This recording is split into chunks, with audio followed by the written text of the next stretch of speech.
السلام علیکم ورحمۃ اللہ وبرکاتہ۔ امید کرتا ہوں سب دوست بھائی خیریت سے ہوں گے۔ یہ ماشاءاللہ سے آج میں نے آپ کو دینی ہے بکریوں کی معلومات کہ کس طرح کی نسل لینی چاہیے اور کتنی عمر کی بکری لینی چاہیے۔ تو میں آپ دوستوں کے ایک کینلی منافع ان کا بتا رہا ہوں۔ ہم بنا ویڈیو بھی کام بنا رہے ہیں، کرونا والا مسئلہ بنا ہوا ہے۔ تو آج آپ دوستوں کے لیے ایک معلومات میں آپ کو دیتا ہوں الحمدللہ سے۔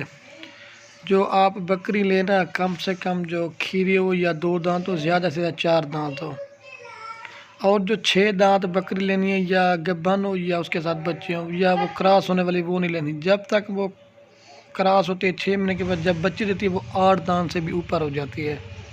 تو اس لیے میں آپ دوستوں کو ان کا پراپر فائدہ یہی بتا رہا ہوں کہ کم سے کم کھیری لیں گے نا، وہ بچے دے گی 2 دانت ہوگی، پھر 4 دانت، وہ تقریباً 10 بار بچے دے گی۔ جو آپ 6 دانت لیں گے نا، وہ کہیں کہ آپ کو کہ یہ کراس ہونے والی، یہ کراس گبن کر کے 40-45 کی بیچو گے، وہ 40-45 کوئی بھی نہیں گا، کیونکہ وہ تو بڑی ہوگی۔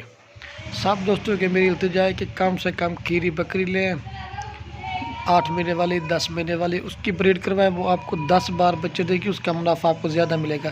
جو آپ بڑی بکریاں لیتے ہیں نا، وہ تو کبھی گبن ٹھہرتی ہیں کبھی نہیں ٹھہرتی۔ میری سب دوستوں کی یہ ریکویسٹ ہے کہ کھیری یا دھوندھی لیں۔ تو یہی میرا آج الحمدللہ سے آپ کو مقصد تھا، ویڈیو بنا کے دکھانے تھا۔ اوکے، اللہ حافظ۔ تو یہی تھا میرا مقصد تھا، ویڈیو بنا کے آپ دوستوں کو دکھانے کا۔ تو اس لیے سب دوستوں کو میری ریکویسٹ ہے کہ آپ یہی کر لیا کریں کہ کھیری پٹھے لے کے ان سے بریڈ کروایا کریں، آپ کو منافع بھی زیادہ ملے گا اور خرچہ بھی کم پڑے گا۔ میرا الحمدللہ سے یہی ہے آپ دوستوں کو مقصد، ویڈیو بنا کے دکھانے کا۔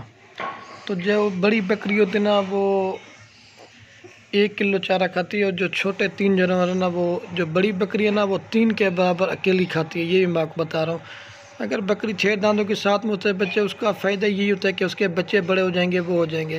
جو 6 دانت بکری لیتے ہیں نا، وہ نہ گبن ٹھہرتی ہے جلدی، اور جب وہ بچے بھی دے گی لیکن وہ بالکل بڑی ہو جاتی ہے، پھر اس کا ریٹ کم ہو جاتا ہے۔ ریٹ الحمدللہ سے کس چیز کا زیادہ، یہ بھی میں آپ کو بتا رہا ہوں۔ جو کھیری ہوگی نا، اس کا ریٹ زیادہ ہوگا، اور دھندھی کا پھر اس سے کم، پھر 4 دانت کا اس سے کم، پھر 6 دانت کا اس سے بھی کم، پھر 8 دانت کا اس سے کم۔ اس طرح ان کے ریٹ میں کمی آ جاتی ہے۔ تو یہی تھا آج کا میرا مشورہ آپ دوستوں کو ویڈیو بنا کے دکھانے کا۔ اگر ہماری ویڈیو اچھی لگے تو لائک شیئر ضرور کرنا۔ تو اوکے، اللہ حافظ۔